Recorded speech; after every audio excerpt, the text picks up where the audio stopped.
recordings will be part of the member-only portal, so they're not going to be public access. All right. Well, thanks all for joining us today. Hope you're enjoying your summers and staying cool. And if you're here in Arizona, hopefully you're enjoying the monsoons that have started. So today's agenda is going to be pretty straightforward. Just update on the grant status and it's grants multiple.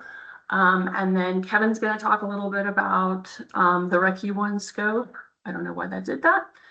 And I'm going to talk a little bit about the revised scope for the RECCE 2 grant, which for those of you who are either newer to the project or may not recall, when we applied initially for the collaborative grant, we didn't get the full amount we requested. So we pulled out a workforce development piece.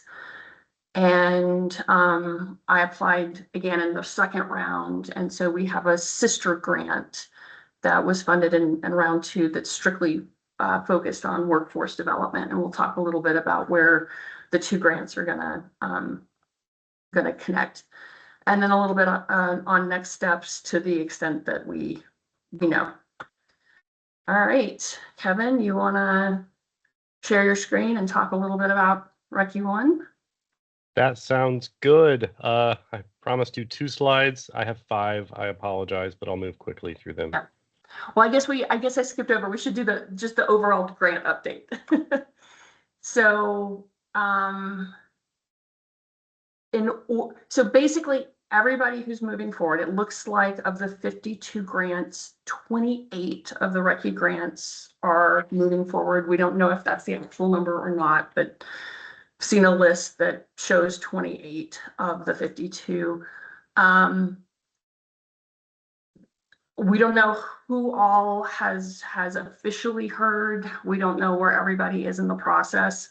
Everybody is having to do some degree of modifying, even if it's just the language in the scope. I've been referring to it as sanitizing it for the consumption of the administration. But that process, so there's a bit of back and forth with DOE, but then it has to go through 3 different groups within the Department of Energy for approval.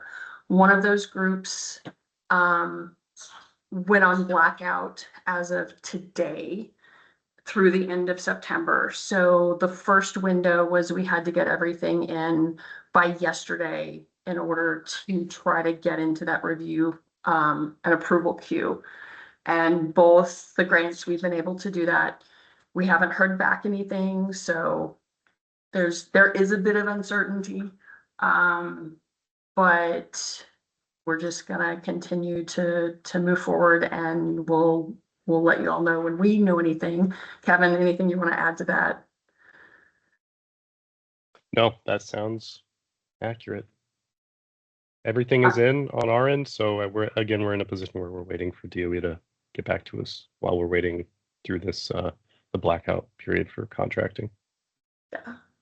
So yeah, so it could go smoothly, or we could hear and they want more changes. We don't know, but we're comfortable enough with the scopes since they've been formally submitted that we wanted to talk through them a little bit. So now I'm going to turn it over to you, Kevin.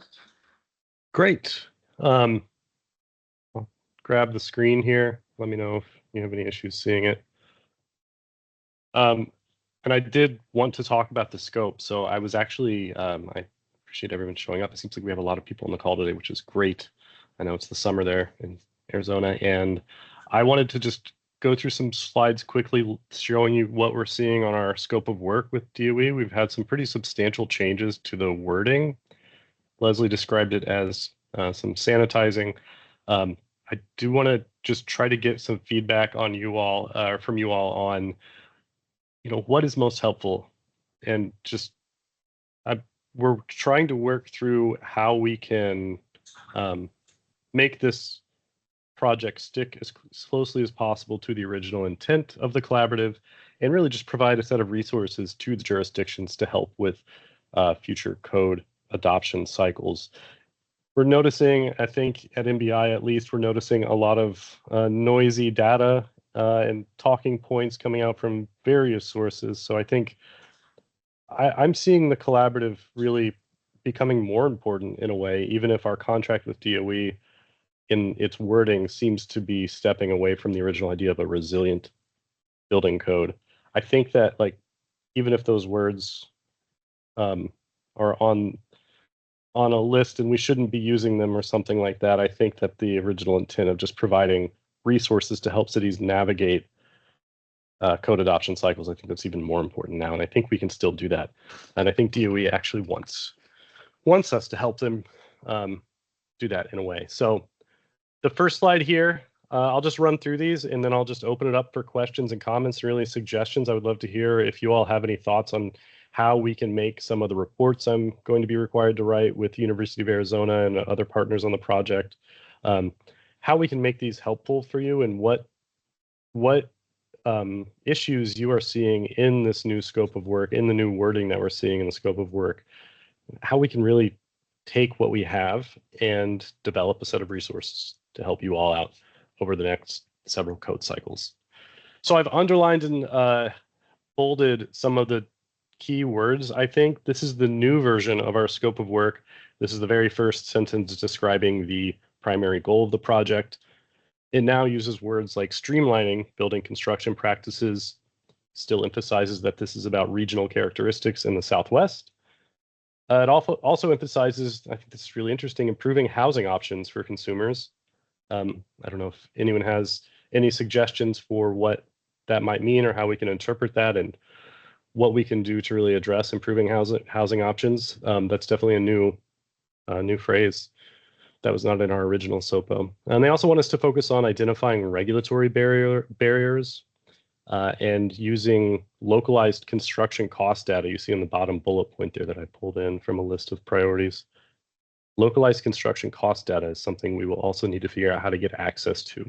We may be able to use DOE funds to get construction data or construction database access, but we would love to figure out and hear from you all if you have any recommendations on how we can really get accurate, objective, localized construction cost data and maybe cut through some of the noise. Nina, I see your comment that reliable works. I'm glad you like that. I don't know if that came from us or DOE. I think that was a DOE suggestion. That was originally the word resilient. And I think in a way, it does still hit at some of the same content of that original idea. So on slide 2 here, you can see the original version of this statement. The primary goal of the project was to transform building construction practices across the Southwest to achieve highly efficient and climate resilient building. So that word efficiency is still in the new SOPO, but climate resilience has been removed, been sanitized out, as Leslie said. And just wanted to point out too that we did actually have an emphasis on affordability and preserving regional characteristics from the start. So we were glad to see DOE keep those in there for us. Just to give you a sense of the extent of some of the changes, this was just a screenshot of some of the track changes in the latest version of our scope of work with DOE.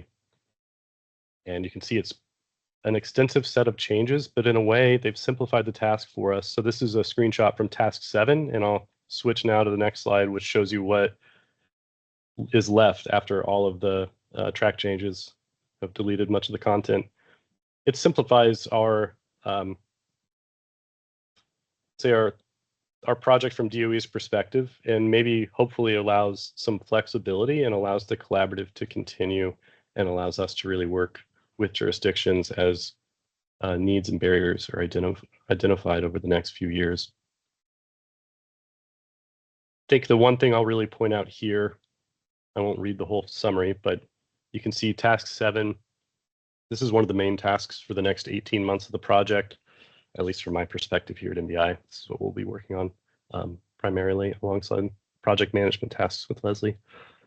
But we're doing a Southwest Measures cost data analysis resource development. It's a mouthful. I didn't label it that, but the big keyword there, I think, is cost data analysis.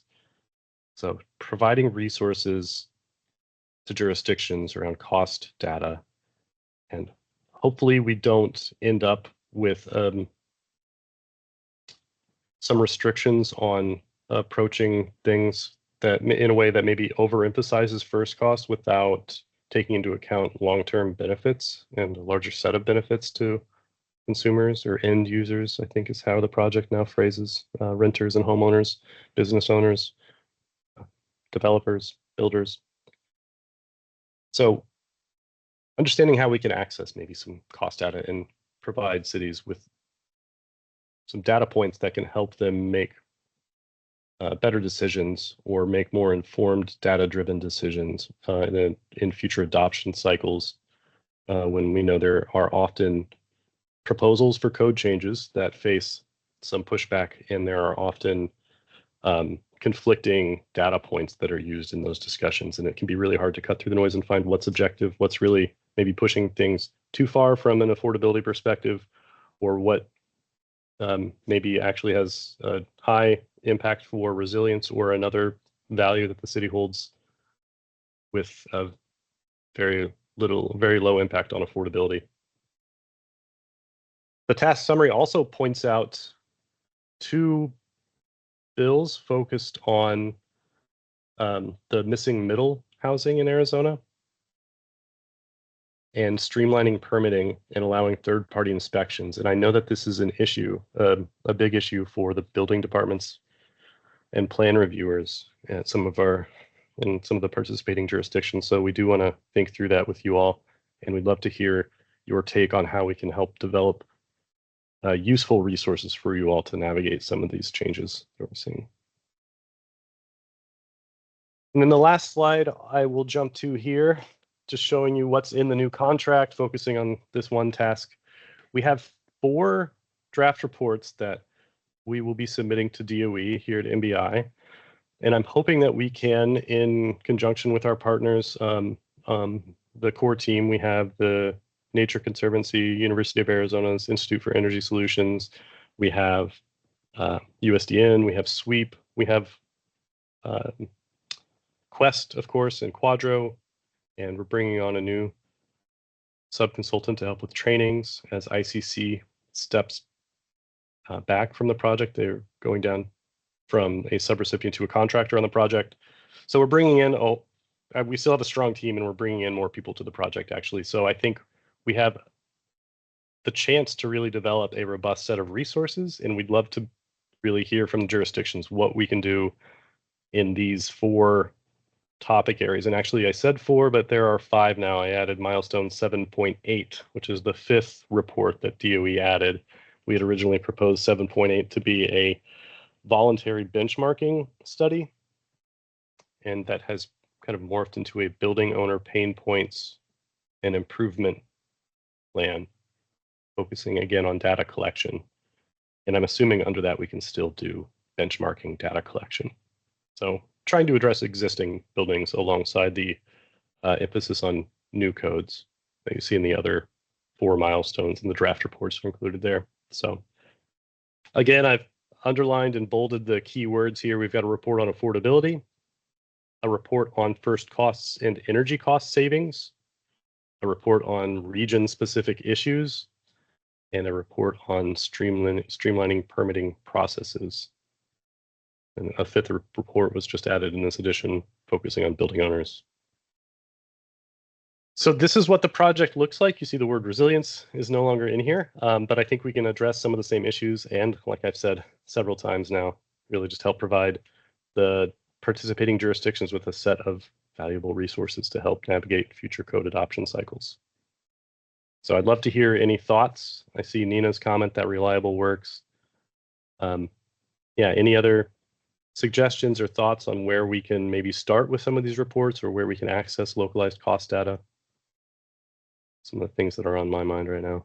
I saw a hand up. Was that Leslie? Yeah, I just wanted to reiterate what you're saying, Kevin, about like a lot of this language came from DOE, and one of our next steps, and this is where Kevin really wants to get input, and I think it's going to be an ongoing conversation, is how do we take this and make it work to our benefit? Because, you know, we have these words here, but there's no real clear direction on what these reports look like. And so the key is, regardless of how DOE wants to phrase these things, how do we both check the box for them, but also give the collaborative the resources, the analysis, the technical support, whatever it looks like, that's most valuable in meeting the intent of what we're trying to do as a collaborative.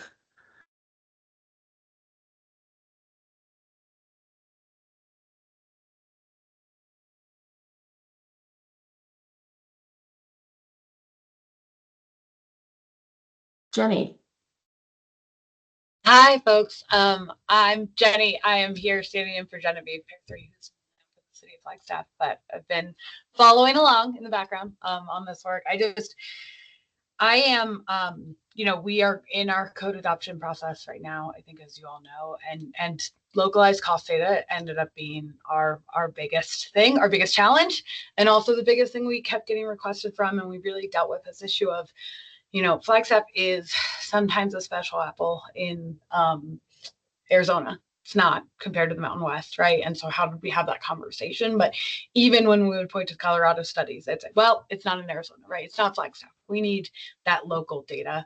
And so, yeah, it all rings true to me. And I really appreciate y'all figuring out how to help us and help us in these conversations. It's going to be really valuable, I think. I think it will be for us, even if we're past adoption of this round at this point, because it'll continue to help and continue to tell the story. So I just appreciate it. We can share everything we've got, of course. I'm sure Genevieve offered that before, but to the extent it helps, we can share everything. Thanks so much. And thank you, Jenny. We've seen some of the stuff coming out of Flagstaff, and you guys are doing some really great work that I think we can kind of pull in and learn from and maybe amplify through the work that we're going to be doing. So it's awesome. Thanks, Leslie. All Genevieve. Yeah, great work coming out of Flagstaff recently. Definitely been keeping an eye on that. Yeah, did you have any success stories getting localized cost data? Were there any maybe any inroads you made with builders, or any just strategies that you found that we could incorporate into this broader collaborative here? Or yeah, and again, Genevieve's really the one to best tell this story. But we actually, before we dove into the building code, we had an outside consultant work on just a sort of electrification study, because nobody believed us, right? Nobody believed the Colorado studies. We actually used past studies, I think an MBI study, I think a sweep study, an RMI study, to build off of and say, can we do this for Flagstaff? And that did seem to help, because we brought in that consultant who has that expertise, right? I think, like many of us, we're just dipping our toe in for this time into this industry, but bringing in someone else who had that experience and could really speak to it did make a difference in, and that we got data. She interviewed, I think, 10 different builders and people from the industry in Flagstaff, and that, I think, built trust. Just that process of us reaching out to them, it really built some relationships that we had struggled to do. And when we showed up and said, hey, we're making this report, we're investing this time, we're investing this money and getting all this data. So I think, as like always, it's going to come back to those relationships. But we did get that, and that helped best. For where we are right now, we got some data from a builder. We think it's pretty inflated, but also Flagstaff's inflated, right? And so it's hard to tell. And we kind of have just been averaging things out against whatever data we get. Genevieve has probably made dozens and dozens of presentations to groups, and everyone will say, well, I don't like your numbers. And she'll say, well, can you give me yours? And no one ever really wants to follow through. So we do appreciate that one builder that did give numbers, but we have struggled hard to get more numbers than that. But again, we're a small shop with not many builders. So. Okay, great feedback. Thank you. Thank you. Yeah, thanks, Kevin.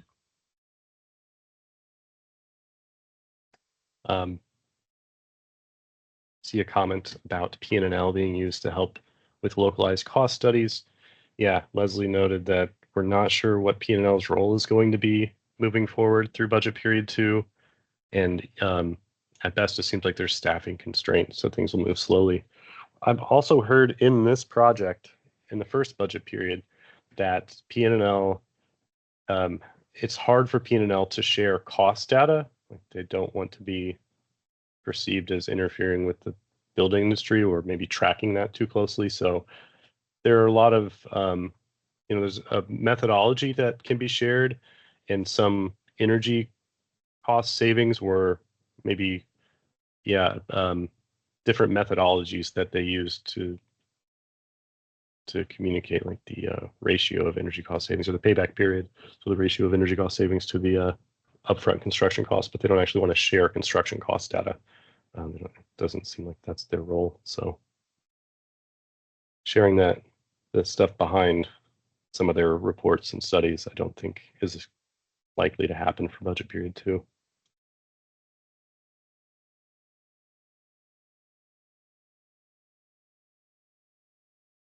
P&L did publish a methodology report in 2024, which is very helpful, and it outlines what databases they use for national information and what the basic methodology is for. I think they outline 8 proposals. They're looking at the 2024 IECC, but they outline their broader methodology.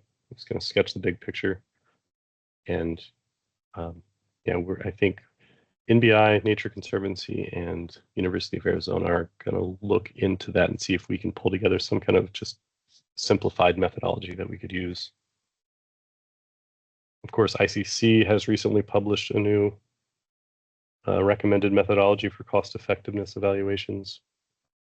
And I think DOE is in the process of requesting information. There's an RFI out for change to their methodology.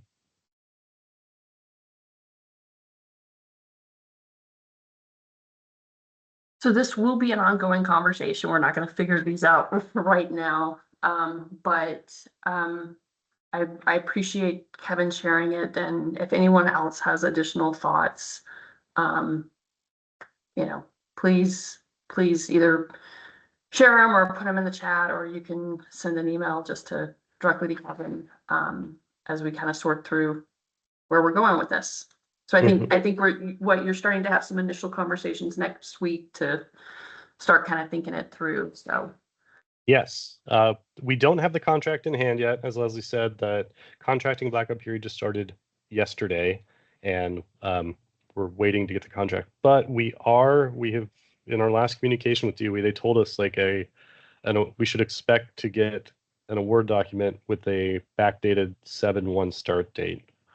So technically the project is underway, and the few partners that are willing and able to really take on working at risk after so many contracting delays on this one, we were starting work on this. So we are starting up, and we're starting to think through some of these issues. And I'd also say there's a lot of work done in budget period 1, especially with the tags and the resilience hazard categories we developed. We had a set of 25 resilience measures that we drafted into a simplified appendix to the IBC. And that stuff was done under the priorities of the previous administration at DOE. And that stuff doesn't have to be deleted. We can't necessarily continue to develop it with this same funding stream and make that the focus, right? You'll notice that, I guess you aren't seeing all of the tasks and milestones from the scope of work, but the regional resilience code, at least in name, has no longer been included in the scope of work. But that doesn't mean it's being deleted or forgotten. Of course, we're still moving forward with some of that stuff as best we can.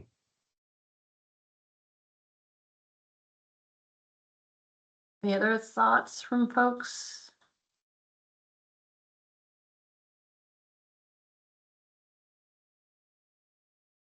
Why a bunch today? Anything else you want to throw in there, Kevin, before we move on to Recce 2? No, nothing else from me. I don't know if Greg has any thoughts about the budget period 1 work. Not to put him on the spot, but it's the only thing I could think of. Greg or Shay? And if not, totally fine. I think we're just excited to keep it moving and to jump back in. I think we're all, I think it's a good process. I think we're just, excited to get the official approvals. Mike, you got your hand up. I do. It's just a question as the project has morphed and dramatically moved into a different direction. There were, gosh, several years ago when we started this process, commitment letters from local jurisdictions that were designed for the original intent of the program. Have you reached out to those jurisdictions to see if under this new direction, they want to continue to move forward with that and be at that level?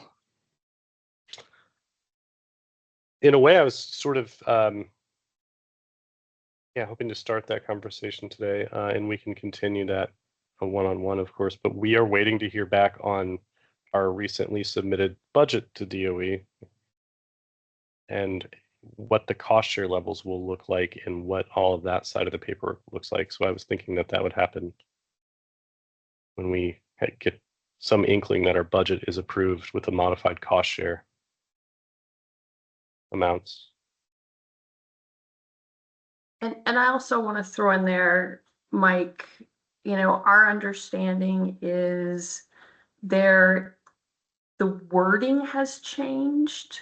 What we say we're doing has changed, but that doesn't mean we have to stray completely from the intent and doing the work that we initially proposed doing. In my conversations with our project officer, he had mentioned potentially as part of this kind of streamlining, removing some of the milestones. And I very specifically asked him if we could still do that work and invoice for it, i.e. get paid. And he said yes. So we feel like there's a lot of gray area in here that we can take advantage of to not stray too far from the initial intent of the project. We just need to be careful with what we present back to DOE as deliverables. But there's, yeah. Well said. I think there's a lot of flexibility here. From my perspective, it seems like the biggest thing that's changed is that we're past the 2024 cycle for most cities. I know Flagstaff is looking at it right now, but and we know Arizona following Phoenix typically skips a cycle, so we might not have a 27 cycle, and that's about to be published now. So we want to think through how we can really develop a set of resources possibly for a 23 code cycle, even though this project will end in 2028 if we get funding for the next 2 budget periods. So Kevin, on that, I'm hearing more and more talk of cities going to 3 years here. Because it's, Clayton was telling me even though it's a more frequent update, it ends up being less work. And so I think, I know we're thinking about it. I think Tempe's thinking about it. I don't know if others are. So just keep that in mind too. Good to know. Anything else on the Recce one? We'll go back to my very sparse slide deck. But I'm not seeing it. Hold on, let me reshare. Okay. Are you guys seeing it? Okay. Okay. It's not showing the way it normally does here for me. Okay, so the Recce 2, I'm not gonna do the same like here was before, here was after, because we had to completely change our approach with the Recce 2 grant.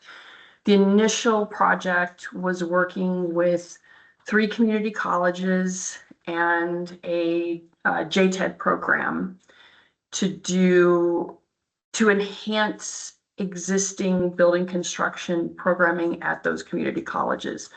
Pima Community College here in the south, Mesa Community College in Central, and Coconino Community College in the northern region. we never could get that project off the ground because unlike the Recce 1 project, there was a whole nother layer of issues, and a lot of it tied into things like tariffs. That so really with the Recce 1 grant, you know, we're for the most part just looking at people's time. We're just paying for time. There was a huge amount of investment in equipment for classrooms, and the tariffs impacted that considerably. And it was, prices were increasing at such a rate that we really, the community colleges really couldn't get it pinned down, and DOE was not able to do scope and budget changes. So there wasn't really any way for us to adjust. So we never started the project. In fact, we were in conversations internally at the city about just terminating it and just like being done. And then we heard back from DOE, and they emphasized we had a very short time frame to do it. So I kind of had to go back to the drawing board and started talking with stakeholders. I talked with the head of Southern Arizona Home Builders Association, with Arizona Construction Trades, Arizona building officials, the head of the education committee, and just tried to figure out, like, and given the new landscape with code adoption and everything, like what was the best approach. And so what we've landed on is I think a very streamlined but a very robust program that I think is gonna offer a lot of opportunities for support for building departments across the state. SWEEP is taking the primary lead for kind of coordinating this and seeing it through. And then they have two main contractors, subrecipients that are going to be doing really the heavy lift of the work. But one key component is we will be piloting a circuit rider program. The State Energy Office, which is the Office of Resiliency, was interested in doing so, but with the upcoming elections, they felt like it was a space they could not step into right now.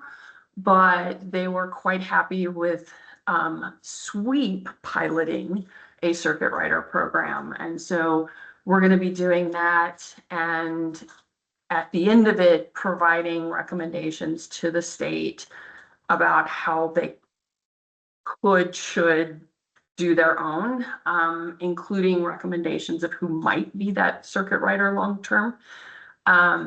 But it's going to be a pretty comprehensive program that involves site visits, you know, just call conversations, webinars. They're planning to establish a hotline, develop resources as part of a toolkit.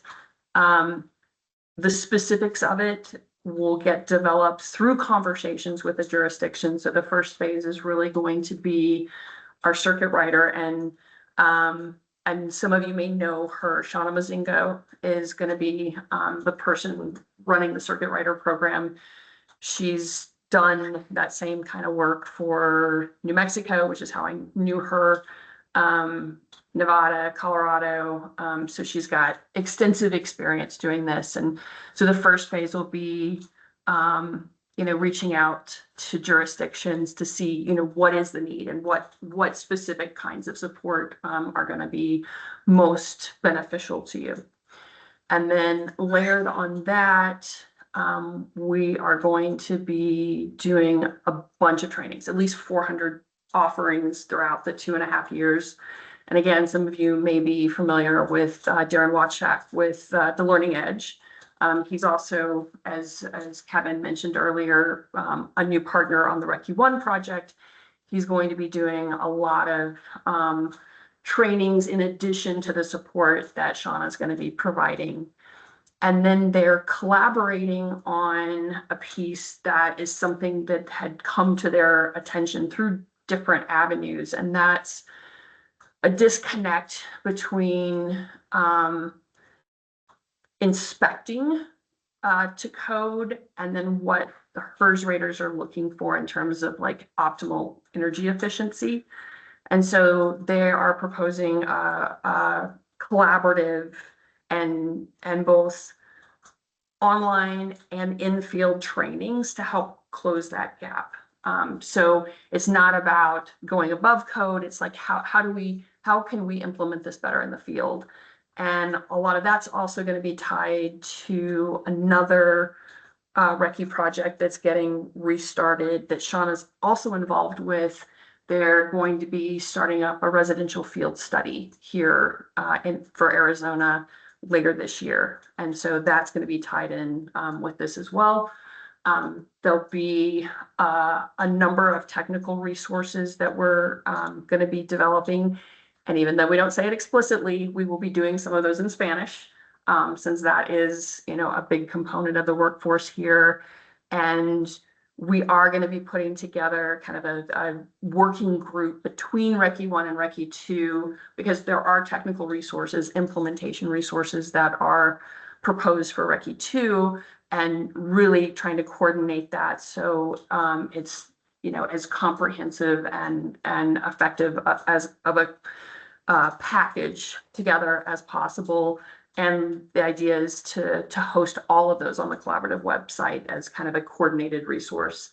And then finally, just because we didn't want to completely lose that touch with encouraging students to go into the construction industry field, we're partnering with the Arizona Association for Construction Career Development, which is who runs the Arizona Construction Career Days, and providing funding to help them get schools to get their students to the event. So that is part of it. We'll certainly have more for you later on the specifics. One of the first things we'll be doing is putting together a training calendar so that everyone's aware. One of the things Darren's really working to do is try to break some of what he's offering into smaller chunks and offering it in times and ways that is easier for building department staff to attend. So trying to make it as accessible as possible, as well as having a good kind of marketing campaign associated with it. So really excited to see where this is going to go. But again, we're in the same place as Kevin and the collaborative grant, waiting to hear back from DOE on, how quickly this is going to move forward. We, however, do not have a proposed start time until October 1st. So we've got a little bit more time. Any questions on that? Any thoughts? And Mike, I did see your email, and yes, I will reach out.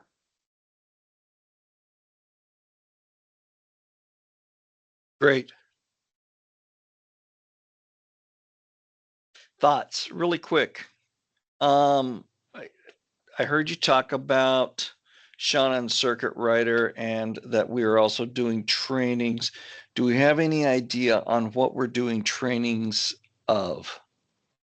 So so for a lot of what Darren's doing, it's the kind of stuff he's been doing. So it's energy code focused, a lot of building science components to it. Shauna's piece is going to be a little different. And in fact, one component of the training she's going to be doing is really focused on both residential and commercial plan review. So there'll be more of a send me an actual set of plans and I will walk through how you review them kind of approach. The HERS rater code official piece will also be a little different. So we're trying to come at it from different angles, and both Shauna and so we're starting with Darren's initial offerings because this is the stuff that he's got, that he can roll out really quickly. But we're gonna use Shauna's conversations as she develops a circuit rider program and implements that to help adjust those so we can make sure that the trainings really hit where the need is for you guys. Suggestion would be to at least take a portion of what you're trying to do in trainings and develop those into more of what we would need for workforce development as we started out here. Similar to the very entry level to be a building inspector or to get into plan review. Possibly even, how to communicate, how to study for the test and pass a certification, because that takes us back a little bit more. Well, one, it takes us back to the support of Arizona Construction Career Days and getting people to come look at us as an industry. But two, we were in a meeting yesterday, and everybody in that meeting was talking about how difficult it was to recruit inspectors and plan reviewers at this point in time. Advanced training is available out there, and we've got lots of it. Training to try and increase our workforce is limited right now. And it might be a great place to focus some of our efforts. Yeah. And that was one of the challenges that kind of shifted this a little bit more to like existing workforce and less about incoming is one of the key components for the community colleges was to recruit. They really needed to be able to offer scholarships, and that's a bad word now. This was like, I think the one real big impact to this grant of having to kind of align with the administration priorities is there were pieces that just were not going to fly. But I think, Mike, I totally appreciate your points, and I think there's going to be a lot of opportunity to kind of integrate that in here. Carla, are there HERS Radar trainers in Arizona? There are, and through this collaborative, we're going to be it won't be training on becoming a HERS Radar, but it will be training to help folks in building departments and HERS Radars kind of better understand how they respectively look at homes as they're being constructed. And some of it's going to be virtual and some of it will actually be in field. So.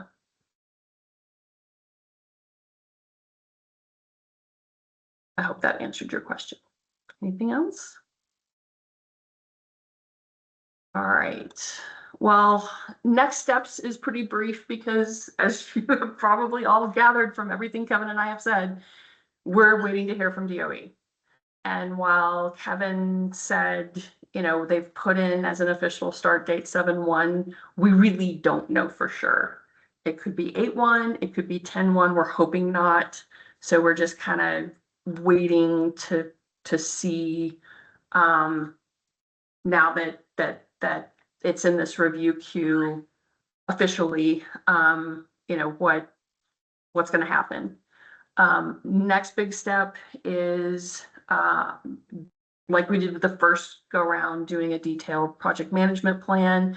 We've already started doing that, and really making sure we know, because we've got a lot of partners involved in this, and really kind of understanding everybody's role and how everyone's going to be contributing to each of the milestones, each of the deliverables. NBI did put in funding for an in-person convening. We'd had some requests for that, and also felt that it would be a really good opportunity with this quote unquote reboot. And Kevin, as we're talking about the draft reports and getting input, I'm starting to think that that could be like a very important part of what we tackle in that convening is really getting into the weeds and having a facilitated discussion about what those reports look like. And since you are already starting to have some initial conversations, we can have like wherever you guys land as a starting point and then get a little, you get more in the weeds with it.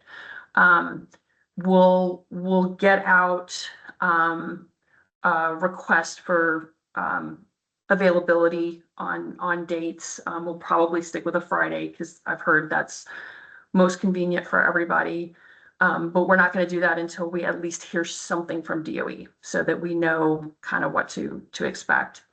And then once we get going again, there's, as Kevin said, a whole lot of work that needs to be done in the next 18 months.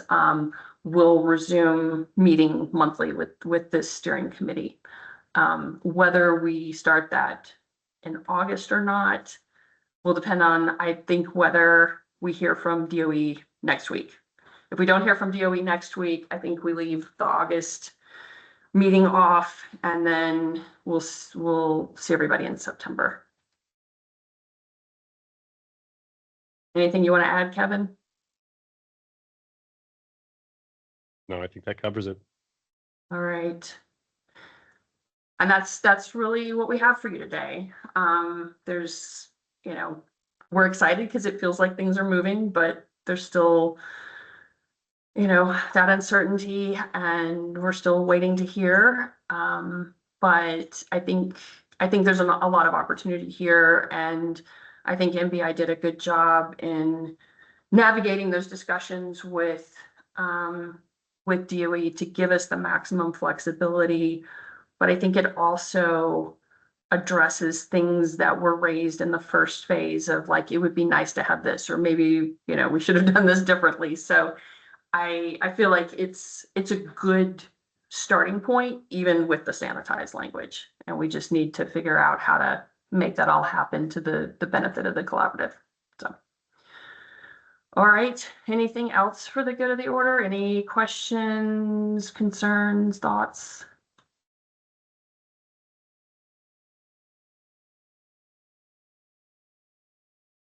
Anybody? All right. Otherwise, we can conclude this a little early. I know everyone's busy, and I'm sure you wouldn't mind having a few minutes back before you get to your next thing. All right. Thanks, Leslie. Have a great day. Thanks all. Thank you. Thank you.